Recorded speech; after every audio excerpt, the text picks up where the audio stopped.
We've actually gone more practical with every Jurassic movie we've made since the first one, and we have more animatronics in this one than we have in the previous two.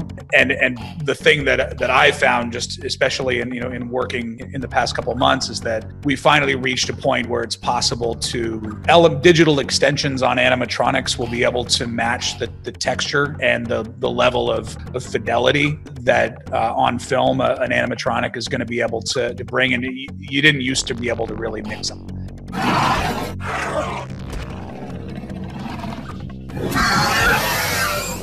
Hey guys, hope you're all doing well. Now for today's video, I wanted to talk about Colin Trevorrow's comments on the animatronic effects that are currently being used on the new Jurassic World movie. There's been a lot of talk about how many of these effects we can expect to see in the next film, and I actually wanted to go over all of the details and specifics that the director explained to us in this recent interview that he did with Collider. So one of the things that I've seen a lot of articles run with is the idea that Jurassic World Dominion will have the most practical effects of any Jurassic Park movie that's come out so far. And that's technically not what Colin said right here. What he actually said is that with each progressing Jurassic World entry, they've used more animatronic effects than they had in the last. And he specifically mentioned the last two, meaning Jurassic World and Fallen Kingdom. So really, what is actual reality and truth here is that Dominion is going to have more animatronic effects than the last two Jurassic World movies, not necessarily the last 5 Jurassic Park entries. And the reason I thought that was important to,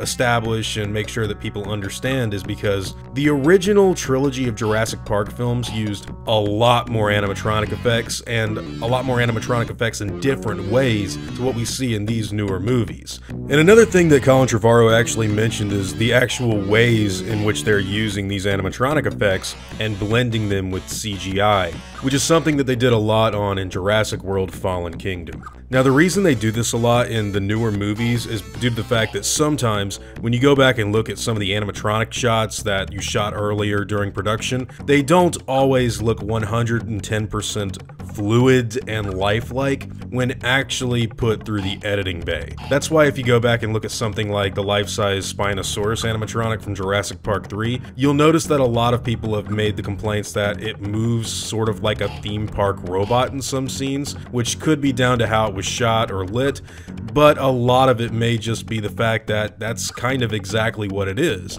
a giant robot. So what they've done on these new films is they'll build an animatronic effect, and then they'll paint over some of the areas that don't look as lifelike with CGI. Colin also mentioned that this had been tried in earlier films, but you could sort of see the seams if you really looked close enough. But with these newer movies, it seems that ILM and the practical effects studios are really able to blend both textures together and make a very photorealistic animal with a ton of different techniques that we haven't really seen used before. A really good example of this would be what Legacy Effects built for Battle at Big Rock, which was a giant Allosaurus head. However, that Allosaurus design actually got retooled when it came to do the CGI model. So what they did was shot the animatronic Allo's skull bursting through the trailer before painting over it with the redesigned head later on in production. The reason this worked out so well for that short film was because it gave the actors something to actually work off of and react to while they were in the actual shot.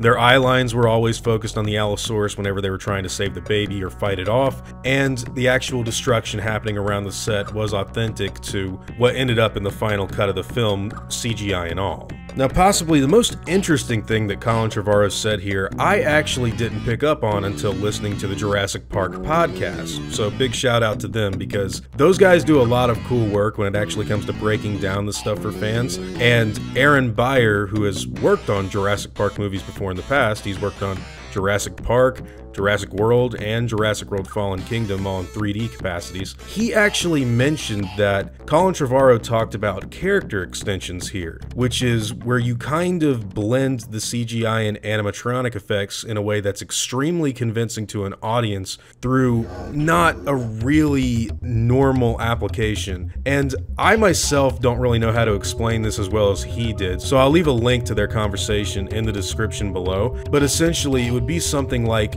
the Indominus Rex's mouth being an animatronic effect coming to attack some actor. However, inside of the mouth would be like a CGI tongue and, you know, the roof of the mouth and everything like that. They've done this a little bit on something like the Apatosaurus scene in the first Jurassic World. However, from my understanding, that's very different because it's just kind of like a set piece blended together with a CGI body. What Colin Trevorrow is actually talking about here seems to be much more ambitious and much more interesting because it's a combination of all of the tools in a way that I think audiences could really react positively to, the same way that I think a lot of people enjoyed the battle at Big Rock Aloe scene when it came to attack the baby.